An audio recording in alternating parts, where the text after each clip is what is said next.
our very first premiere episode tonight is called Shades of Kink, and it explores the real world of bondage on the heels of the wild success of 50 Shades of Grey, a book that I was not a particular fan of, but tens of millions of people worldwide are fans. And so for me, it was a fascinating experience. I mean, I probably would not have wanted to do this kind of a show had 50 Shades of Grey not been the success it was, because I harbored my own preconceived ideas about this world as well. But it was a really enlightening experience. And while it looks incredibly severe, you know, there are sometimes ball gags involved. There are whips and there's a lot of leather and there are, you know, stilettos and the whole thing.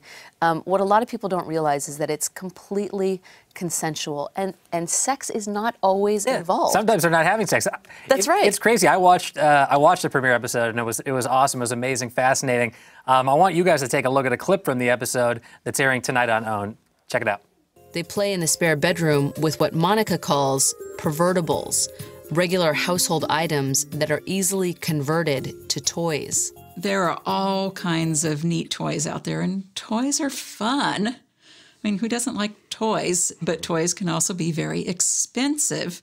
This is our playroom where we keep all of our toys and our pervertibles.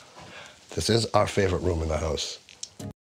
So there's one scene in the show where you're actually sitting in the room with two people that are engaged in, I don't know, whatever you call it. Yeah. Well, they call them scenes. I mean, in actuality, what people participating in BDSM are doing is they're acting. You know, they negotiate these scenes. They discuss what they like, what they dislike, and then they sort of perform these scenes. And if at any point things start to become too painful or too uncomfortable, they can say stop or use their safe word, and the action stops altogether. And a lot of people, when they watch it, they perceive this world as being abusive or dangerous or even traumatizing. But the reality is that whether you are the dominant or the submissive, you have so much control and you can stop the action at any time. What was it like for you to sit in that room? I mean, you're literally sitting, I think, cross-legged in the background, you know, watching. Was that surreal? You know, it was surreal at first. In the beginning, it was very, very uncomfortable because it was unlike anything I'd ever seen before.